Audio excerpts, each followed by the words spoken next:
Welcome back sa Unang Hirit. Gusto niyo bang mag-relax pagkatapos ng napakaraming trabaho sa opisina o sa bahay? Pwes, bakit hindi kayo magpamasahe? I love that idea. Eto na. At subukan nyo ang bago at kakaibang klase ng Shatsu, ang Watsu o Water Shatsu. Watsu! Kung paano yung ginagawa, ito papakita sa atin ni na Monica at Gino. Good morning, guys! Huwag lang kayo malulunod. Good morning, girls! And of course, sa ating mga kapuso, good morning din. Nako, dahil nga 2012 na marami pa rin tayong mga kapuso na naghahanap ng medyo bago at kakaibang paraan para maging stress-free and healthy ang pagpasok ng taon. Kaya naman, this morning, pumunta nga tayo sa isang therapy center dito po yan sa may Quezon City para nga tingnan at alamin itong tinatawag nila na Watsu or short for Water Shiatsu. Now, konting background na po mga kapuso. When they say Shiatsu kasi ibig sabihin talaga niyan, actually Japanese term po yan for finger massage. Pero bilang Water Shiatsu nga ito, ayan, syempre sa tubig siya ginagawa. And also kung mapapansin niyo po mga kapuso, iba't ibang strokes and movements yung kanilang ginagamit, depende sa kung anong part nga yung kanilang ina-address. Like, in this case, ayan, ito po yung sinasabi nilang for the head, for the neck, and for the arms. Itong naman bandang gitna, na, well, si Gino ang ating model, ayan, yun yung for the back naman po. And dun sa girls, yan yung for the legs. Anyway, to know more about this po mga kapuso, ayan, syempre kasama natin ang isa sa mga aqua therapists po dito sa Quality Life Discovery, si Oliver Cruz, o mas kilala bilang Rev. Hi, Rev. Good morning. Alright, so we're back. And upo muna ako para mas comfortable. There you go. So, kanina mention ko na iba't ibang klaseng strokes na yung ginagamit, depende sa anong part. So, itong kay Gino is for the back. Yes. Okay, so paano ito ginagawa? Actually, yung Watsu, basically yung pinapagutang namin ng katawan. Alright. Kasi mas madali na mabanat, yung mga pasuksuan, nare-relax na natin yung mga muscles. Okay. So, usually we start with a water breath dance. So, naka-change na ako ng position. Ayun. So, basically, pinapagutang namin ng kaya. Ayan. Kung mapapansin ninyo, gumagamit kami ng mga leg floaters. Oo, ayun yung nalalagay natin sa may leg. Alright. So, para mas maging mas magaan yung client. So, para mas ma-relax sila kasi napaka-importante na very relax sila. So, we start with what we call the water breath dance. Alright, so ano yun? So, nangyayari dito, so, ayan, si Gino, relax na siya. So, sinasabay ko yung paghinga ko sa paghinga niya. Okay. Alright, so, importante na panoorin ko yung kung paano siya humihinga. Parang tumataas, baba yung dibdib niya, para makakawa kung paano siya humihinga. So, doon mo idedepende ngayon, Rev, yung movements na gagawin natin kay Gino. So, pakita once natin. nasabay na yung namin yung paghinga, Okay. pwede na ako mag-proceed sa mga iba't ibang movements. Alright. So, from here, pwede ko siyang sway to the right. Okay. And left. Tapos meron mo yung dami ng tubig kasi nakakatulong lang sa pag-relax. Oo. Very smooth yung ano, no? Yung pag-move mo. Dahil makikita mo doon sa movement ng water, talagang halos hindi siya nagagalaw. Very important yun kasi importante na hindi tumitigil yung session. Kasi parang maramdaman niya na smooth flowing movement. Alright. So, ito yung sa likod. And, of course, nakikita natin yung sa bandang kanan and sa bandang kaliwa, iba't iba yung movements and dahil nga ibang klase, ibang parts ng katawan yung kanilang ina-address.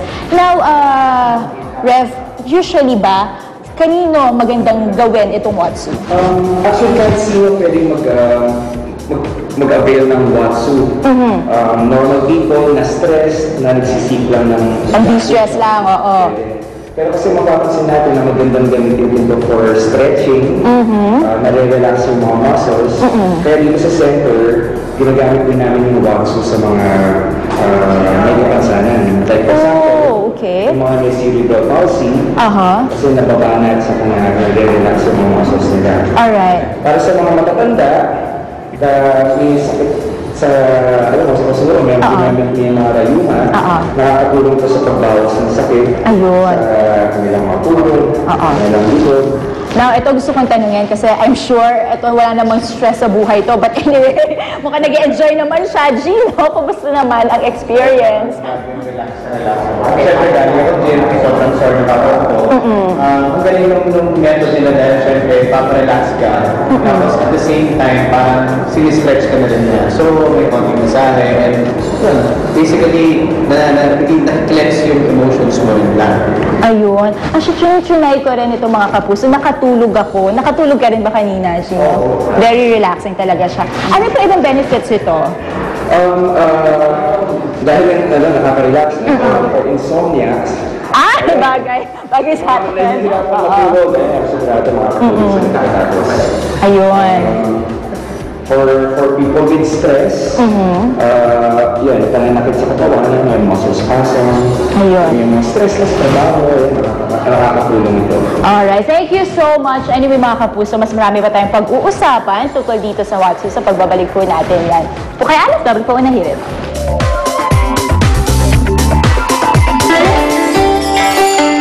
Ang iyong kapalaran ngayong araw ng Miyerkules ayon sa pangitain ni Tony Subega.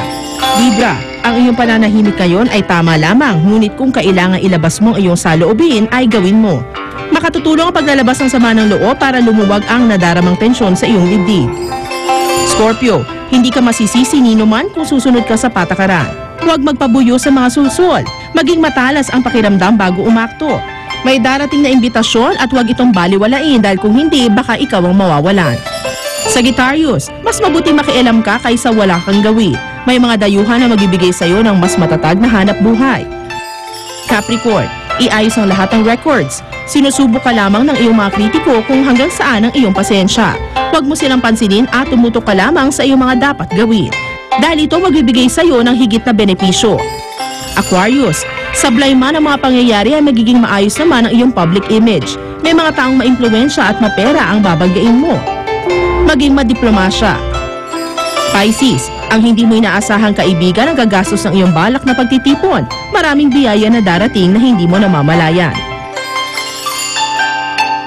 Unang hirit, ang saya-saya. Sa unang hirit, unang hirit, unang hirit. Anay, sumisira ng ating bahay. Siguraduhin no entry ang anay with SoilGuard odorless soil termiticide. Ang SoilGuard ay mabisang pumupuksa ng mga anay na nasa lupa. Kaya sa SoilGuard odorless soil termiticide, no entry ang anay. Available in all leading DIY and hardware stores. Mula sa Jardine Distribution. Huwag may papaalam sa kanila na ako ang kausap mo tungkol ito kay Jacob.